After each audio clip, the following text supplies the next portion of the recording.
This is the story of a man named Stanley. Stanley worked for a company in a big building where he was employee number 427. Employee number 427's job was simple. He sat at his desk in room 427 and he pushed buttons on a keyboard. Orders came to him through a monitor on his desk, telling him what buttons to push, how long to push them, and in what order. This is what employee 427 did every day of every month of every year. And although others might have considered it soul-rending, Stanley relished every moment that the orders came in, as though he had been made exactly for this job. And Stanley was happy. And then one day, something very peculiar happened. Something that would forever change Stanley. Something he would never quite forget. He had been at his desk for nearly an hour when he realized that not one single order had arrived on the monitor for him to follow. No one had showed up to give him instructions, call a meeting, or even say hi. Never in all his years at the company had this. All of his co-workers were gone. Oh, please. Are you really just doing this for the trophy? Click a door 5 times? Is that all you think a trophy is worth? No. I can't just give these merits away for such little effort. A measly 5 clicks? Now, suppose you were to click the door 20 times. I would say that's the kind of effort that warrants recognition. I have to say, I'm still not feeling the satisfaction of witnessing true effort for a noble cause. Perhaps 50 clicks will do it. Yes, almost certainly 50 clicks.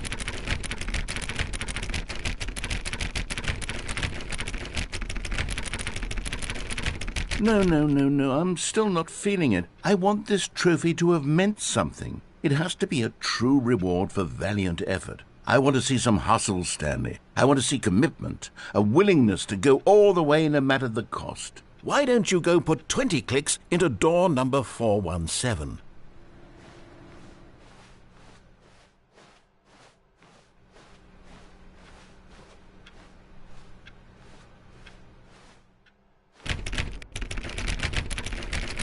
Oh, great. Now, go click a few times on door 437.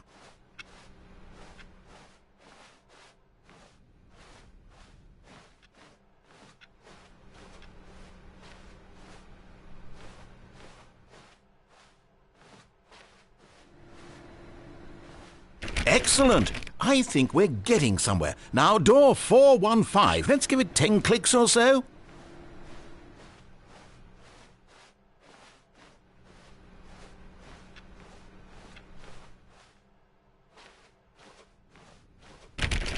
Now, back to door number 437.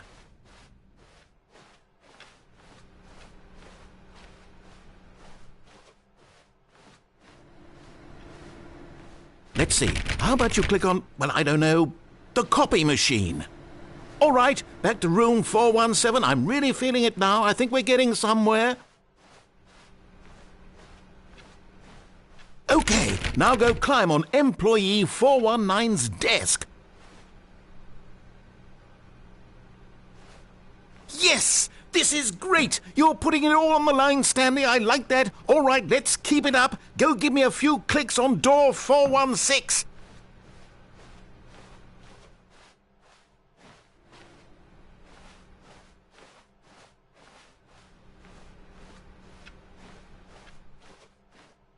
We've almost got it! Now the copy machine, do that one again!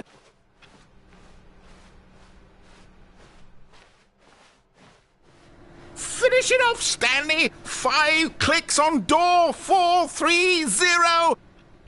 Yes! We did it! Oh, wow. That felt amazing. Oh, you really earned it, Stanley. Nothing could hold you back. Yes, I'm very proud of how far we've come today.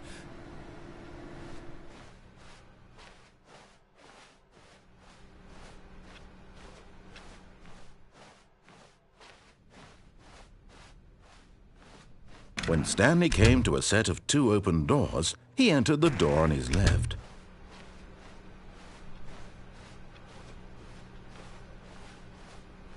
Yet there was not a single person here either.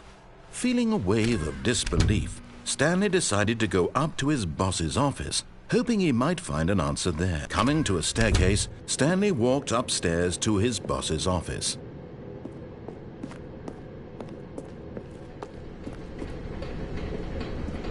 But Stanley just couldn't do it. He considered the possibility of facing his boss. Admitting he had left his post during work hours, he might be fired for that. And in such a competitive economy, why had he taken that risk?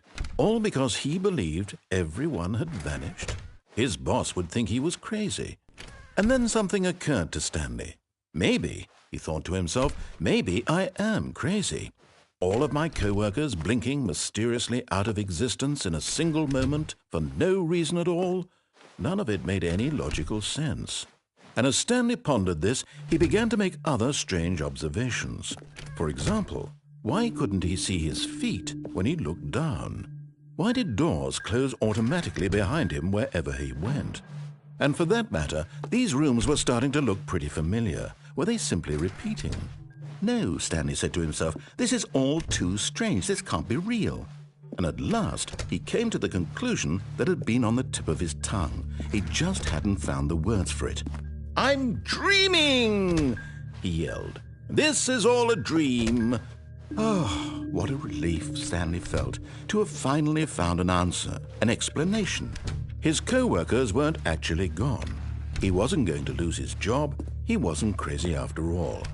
And he thought to himself, I suppose I'll wake up soon. I'll have to go back to my boring real-life job pushing buttons. I may as well enjoy this while I'm still lucid. So he imagined himself flying and began to gently float above the ground. Then he imagined himself soaring through space on a magical starfield, and it too appeared. It was so much fun, and Stanley marveled that he had still not woken up. How was he remaining so lucid?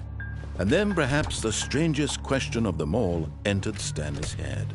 One he was amazed he hadn't asked himself sooner. Why is there a voice in my head dictating everything that I'm doing and thinking? Now the voice was describing itself being considered by Stanley, who found it particularly strange. I'm dreaming about a voice describing me, thinking about how it's describing my thoughts, he thought. And while he thought it all very odd and wondered if this voice spoke to all people in their dreams, the truth was that, of course, this was not a dream. How could it be? Was Stanley simply deceiving himself, believing that if he's asleep, he doesn't have to take responsibility for himself? Stanley is as awake right now as he's ever been in his life. Now, hearing the voice speak these words was quite a shock to Stanley. After all, he knew for certain, beyond a doubt, that this was in fact a dream. Did the voice not see him float and make the magical stars just a moment ago? How else would the voice explain all that? This voice was a part of himself too. Surely, if he could just... He would prove it. He would prove that he was in control, that this was a dream. So he closed his eyes gently, and he invited himself to wake up. He felt the cool weight of the blanket on his skin, the press of the mattress on his back, the fresh air of a world outside this one. Let me wake up, he thought to himself. I'm through with this dream. I wish it to be over. Let me go back to my job. Let me continue pushing the buttons. Please, it's all I want. I want my apartment and my wife and my job. All I want is my life exactly the way it's always been. My life is normal. I am normal. Everything will be fine. I am okay.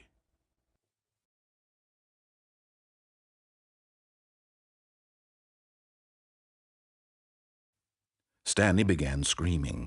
Please, someone, wake me up. My name is Stanley. I have a boss. I have an office. I am real. Please, just someone tell me I am real. I must be real. I must be. Can anyone hear my voice? Who am I? Who am I?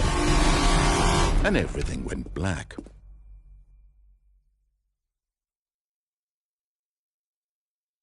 This is the story of a woman named Mariella. Mariella woke up on a day like any other. She arose, got dressed, gathered her belongings, and walked to her place of work. But on this particular day, her walk was interrupted by the body of a man who had stumbled through town talking and screaming to himself, and then collapsed dead on the sidewalk. And although she would soon turn to go call for an ambulance, for just a few brief moments she considered the strange man. He was obviously crazy, this much she knew. Everyone knows what crazy people look like. And in that moment, she thought to herself how lucky she was to be normal. I am sane. I am in control of my mind. I know what is real and what isn't. It was comforting to think this, and in a certain way, seeing this man made her feel better. But then she remembered the meeting she had scheduled for that day, the very important people whose impressions of her would affect her career, and by extension, the rest of her life. She had no time for this, so it was only a moment that she stood there, staring down at the body. And then she turned and ran.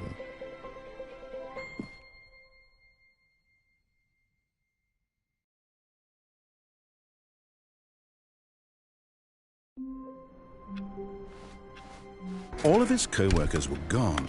What could it mean? Stanley decided to go to the meeting room. Perhaps he had simply missed a memo. No matter how, Stanley went around touching every little thing in the office, but it didn't make a single difference, nor did it advance the story in any way.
When Stanley came to a set of 2 open doors, he entered the door on his left.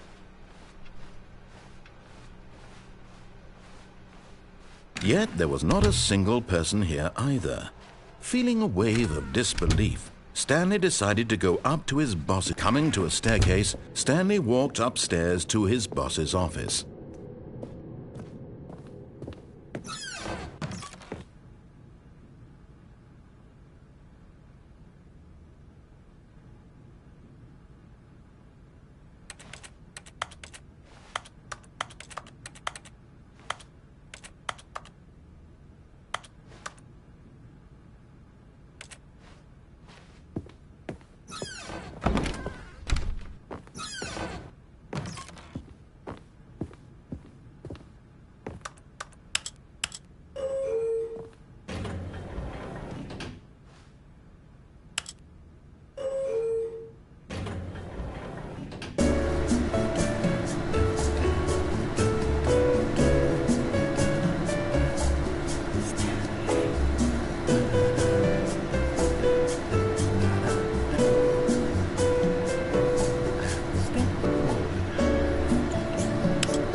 Stepping into his manager's office, Stanley was once again stunned to discover not an indication of any human life. Shocked, unraveled, Stanley wondered in disbelief who orchestrated this. What dark secret was being held from him? What he could not have known was that the keypad behind the boss's desk guarded the terrible truth that his boss had been keeping from him. And so the boss had assigned it an extra secret PIN number, 2845. But of course, Stanley couldn't possibly have known this.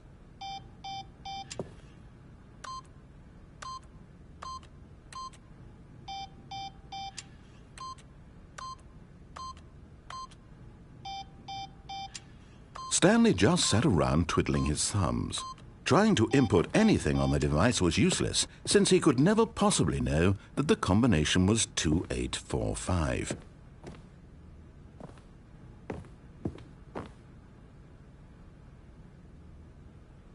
"2845.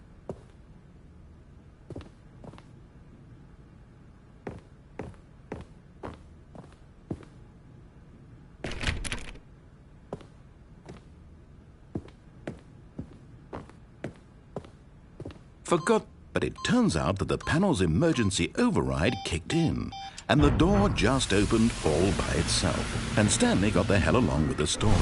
Well, whoop-de-doo.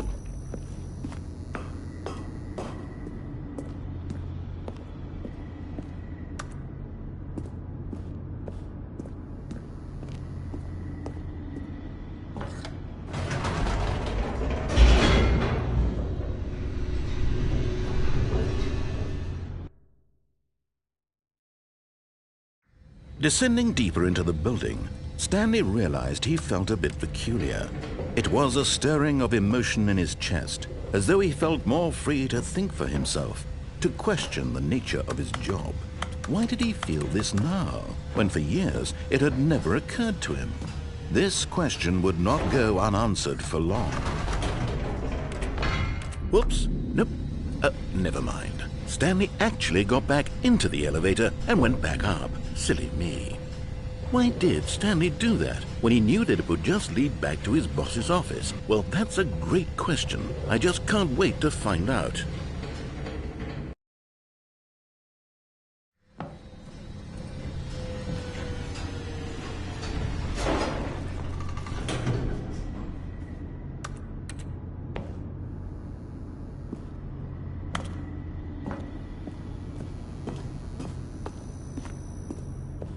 Here we are, Stanley. It's your boss's office. Exactly the way it was before you got onto the elevator. It's still just exactly what it is. What a decision you've made to come up here and look at the office again. This has fleshed out the plot of the story in new and fascinating ways I could have never anticipated. It's that keen eye for storytelling that you have, an incisive rapid fire of critical plot points, one after the other, weaving a rich tapestry of uncompromising narrative. Wow! I'm bolted to the edge of my seat. Incredible. Now he's getting back into the elevator and going down again. Ladies and gentlemen, how does he keep coming up with all of this?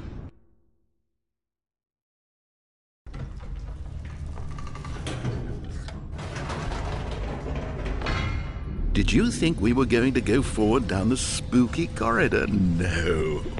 It's time once again to go back up in the elevator. I can't even begin to grapple with what might be up there. Is it the boss's office again? Or what if it's the boss's office this time? The suspense is killing me.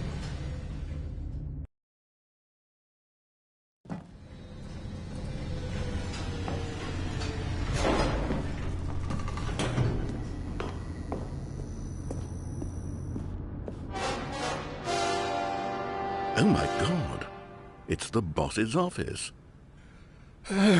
This absolutely changes everything for me. Give me a time out here for a minute while I process this.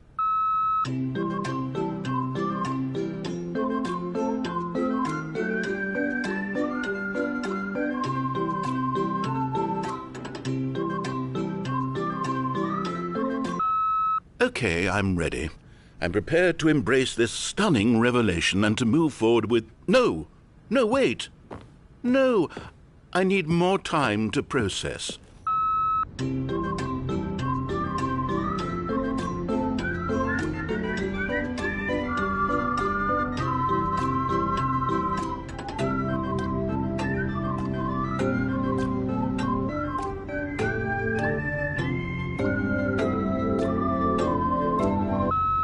All right, I have fully come to terms with it. I have made space in my worldview for this astonishing new reality. As before, I turn to your expert eye for gripping narrative, Master Stanley. Of course, going back down in the elevator. How did I not anticipate it?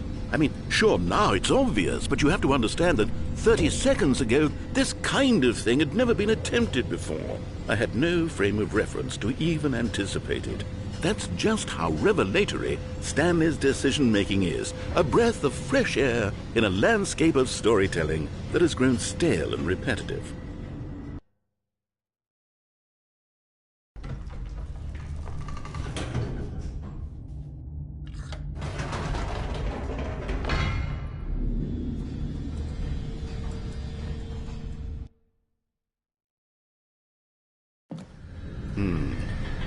You know what? I've just thought of something. Hold on, let's stop for a moment.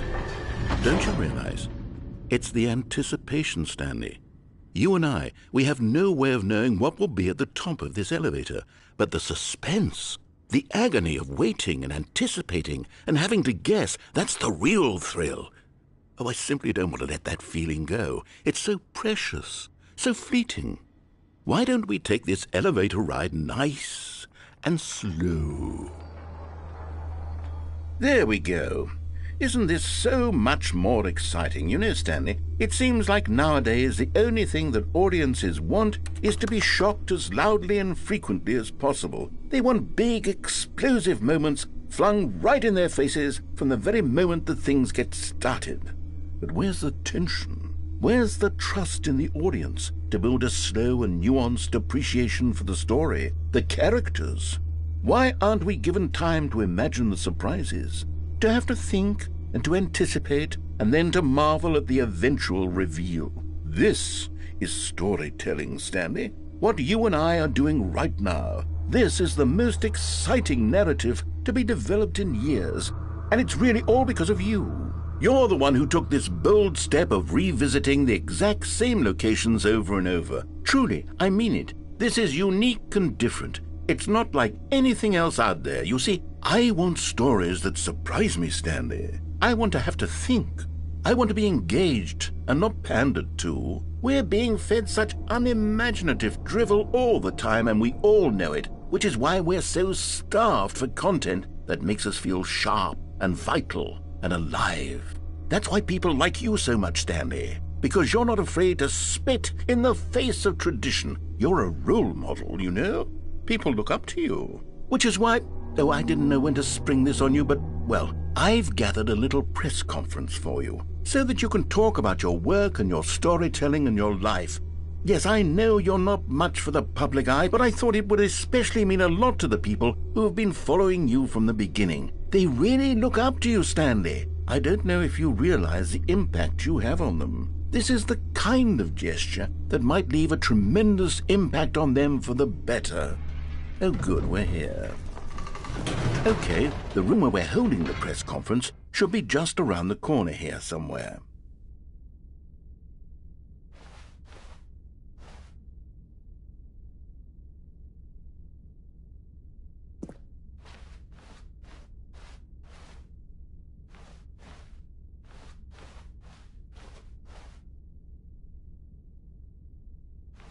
Ah, yes, here it is, just through this door.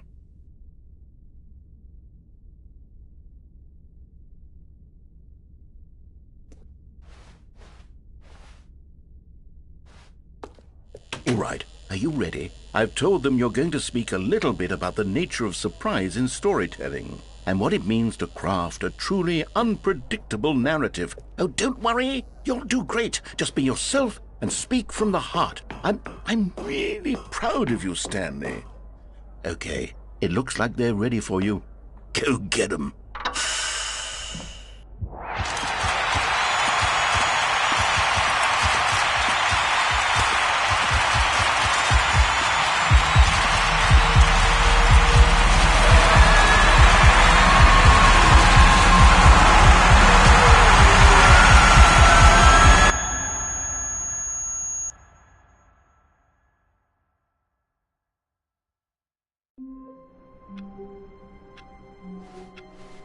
All of his co-workers were gone. What could it mean? Stanley decided to go to the meeting room. Perhaps he had simply missed a memo.